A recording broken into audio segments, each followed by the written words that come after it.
आपको बता दें कि इस बार केवल विश्व की महाशक्तियों का संगम नहीं हुआ, बल्कि भारतीय संस्कृति और ऐतिहासिक विरासत की गौरवशाली झलक भी देखने को मिली। प्रधानमंत्री नरेंद्र मोदी ने एक एक मूवमेंट को खास बनाने के लिए और एक एक मोमेंट को भी खास बनाने के लिए जिस बैकग्राउंड को चुना वो हेडलाइन बन गया। फिर वो चाहे कोणार्क सूर्य मंदिर का चक्र हो, या फिर नालंदा विश्वविद्यालय की झलक हो, या फिर बापू की समाधि पर अतिथियों के वेलकम के लिए लगाया गया सेवाग्राम में बनी बापू कुटी का दृश्य भी हो।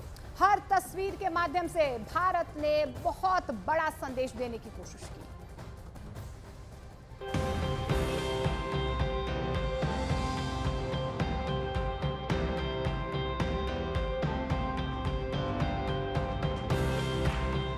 पहली तस्वीर, कोणार्क चक्र के सामने दुनिया भर से आए राष्ट्राध्यक्षों का स्वागत। दूसरी तस्वीर, डिनर के वक्त बैकग्राउंड में नालंदा विश्वविद्यालय की झलक। और तीसरी तस्वीर, राजघाट पर बापू कुटी की तस्वीर के आगे खड़े होकर राष्ट्राध्यक्षों का स्वागत।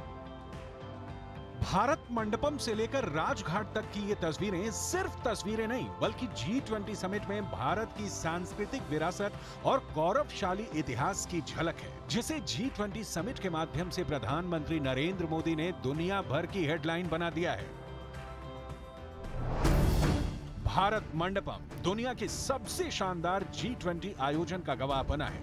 कोणार्क चक्र से लेकर बापू कुटी और नालंदा विश्वविद्यालय तक प्रधानमंत्री नरेंद्र मोदी ने दुनिया को ये संदेश देने की भी कोशिश की है कि भारत का इतिहास कितना ज्यादा समृद्ध और गौरवशाली है।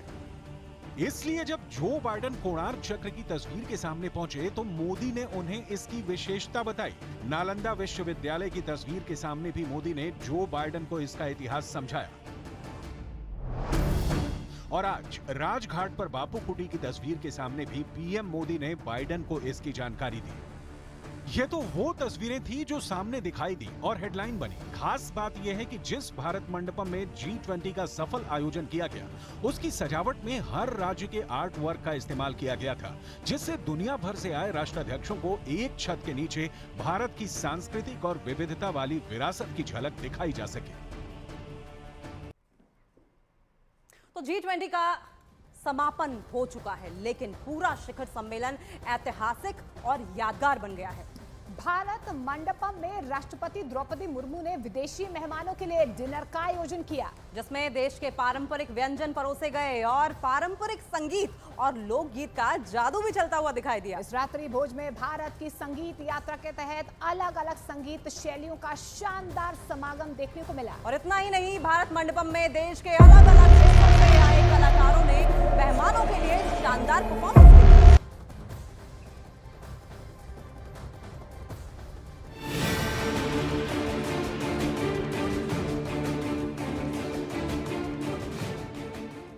देश में ऐतिहासिक G20 शिखर सम्मेलन का आयोजन हुआ। भारत मंडपम में दुनिया भर के मेहमान जुटे। इनके सम्मान में राष्ट्रपति द्रौपदी मुर्मू ने रात्रि भोज का आयोजन किया। इस आयोजन में देश के पारंपरिक खाने परोसे गए, साथ ही विदेशी मेहमानों के लिए भारतीय संगीत और लोकगीत की भी धारा बही।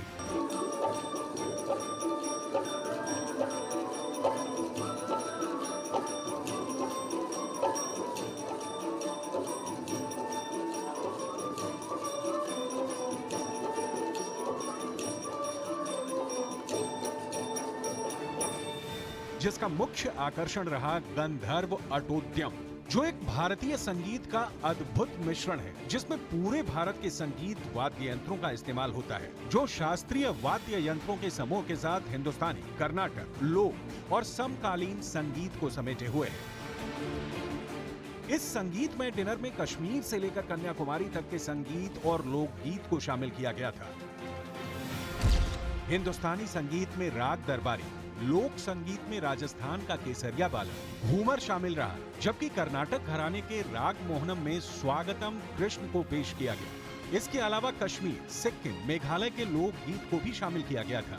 हिंदुस्तानी, कर्नाटक और लोक संगीत के राग भैरवी, दादरा, मिले सुर मेरा तुम्हारा भी शामिल रहा। कुल संगीत एक ऐसी भाषा है, एक ऐसी लैंग्वेज है कि जो पूरे विश्व को एक दूसरे के, विश्व के सभी देशों को एक दूसरे से वो जोड़ती है। सारंगी के साथ साथ बहुत जो आपने बताया लुप्त होते हो रहे जो वाद्य है, जैसे सूरबहार है, सरोद है, सितार है, और ऐसे कई सारे इंस्ट्रूमेंट जो हमारी कला, हमारी संस्कृति का जो एक it's a symbol of our culture and community, अब हमारे कल्चर का।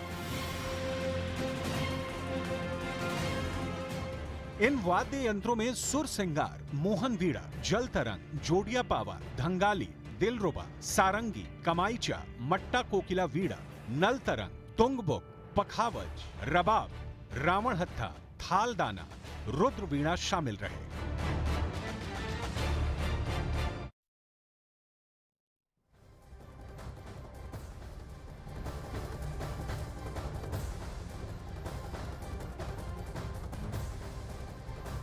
तो G20 की तस्वीरें हम आपको लगातार दिखा रहे हैं, लेकिन ये उस वक्त की तस्वीरें हम दिखा रहे हैं जबकि जो बाइडन वियतनाम के लिए रवाना हो रहे थे और जो बाइडन की यहाँ पर मौजूदगी और जिस तरीके से प्रधानमंत्री नरेंद्र मोदी के साथ वो बगल में चलते रहे और हाथ पकड़ा उनका और गले लगाया, ये जाहिर तौर पर एक बड़ा मैसेज है। सुपर पावर अमेरिका एक तरफ, ये बड़ा मैसेज है चाइना और रशिया जैसे देशों के लिए।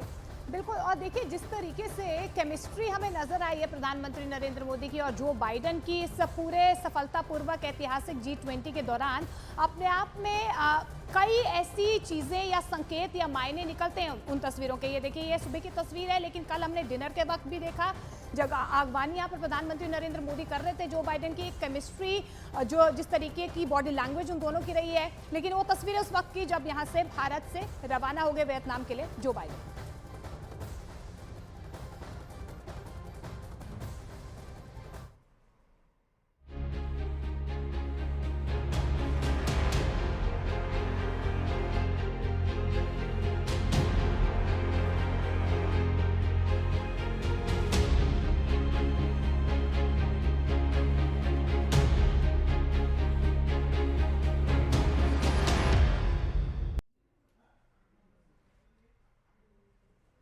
नमस्कार, मैं रीमा प्रसाद। इस वक्त दुनिया की निगाहों में वो G20 समिट है जिसकी 2 दिन की जो सफलता भारत के नाम लिखी गई है, आने वाले वक्त में उसकी अलग तरीके से चर्चा होनी है।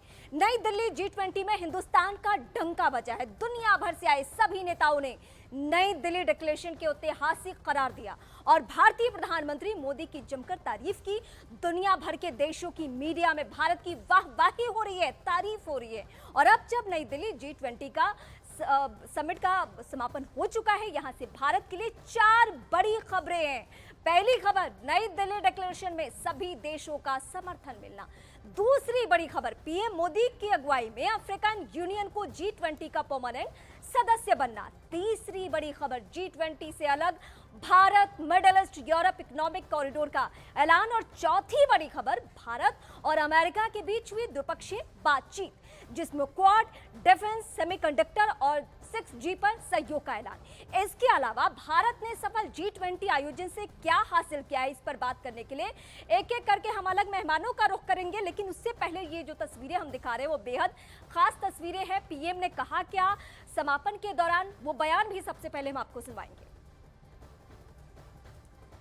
तो एक एक करके ये तस्वीर देखिए, ये भारत की वो उपलब्धि है जिसके लिए G20 सम्मेलन, और सिर्फ भारत ही नहीं बल्कि दुनिया के कई देश इस बात को मान रहे हैं कि सफलतापूर्वक सिर्फ आयोजन ही नहीं किया भारत ने अपने कद में वो इजाफा कर लिया है जिसका लोहा दुनिया मान रही है। और आज जो सुबह की तस्वीरें सामने आई वो तस्वीरें भी बेहद खास है। तो एक्सपर्ट से बातचीत शुरू करें उससे पहले प्रधानमंत्री मोदी की बात सुनाते हैं। G20 के समापन भाषण में पीएम मोदी ने G20 के सभी देशों का आभार जताया और अगले G20 समिट के लिए सांकेतिक चिन्ह ब्राजील के राष्ट्रपति को सौंप दिया।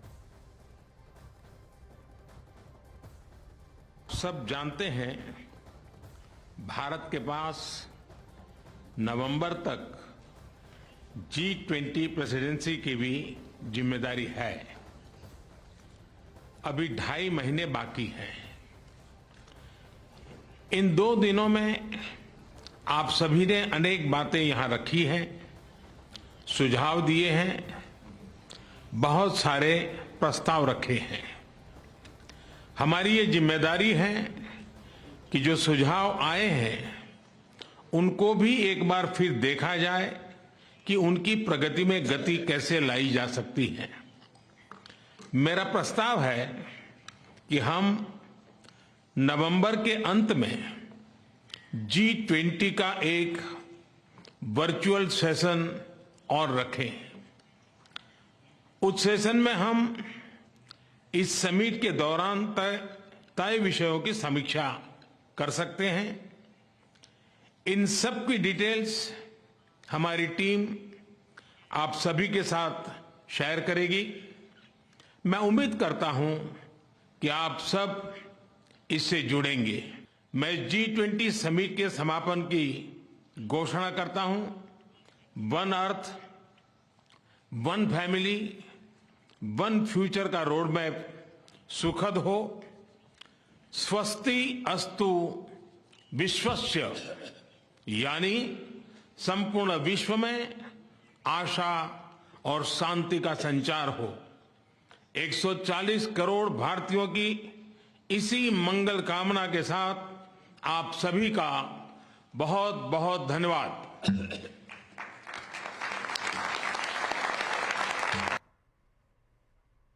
तो G20 नहीं, G21 का जो सम्मेलन होगा वो ब्राजील में होगा, क्योंकि अब अफ्रीकन यूनियन भी शामिल हो चुका है। पीएम का हम बयान भी आपको सुनवा रहे थे। और जब हम बात कर रहे हैं कि दुनिया भर में पीएम मोदी का, भारत का डंका बज रहा है, तो हमें बात करने के लिए भी दुनिया के अलग अलग पत्रकार और अलग अलग एक्सपर्ट्स का रुख करना होगा। तो इस वक्त कौन कौन मेरे साथ मेहमान है, सबसे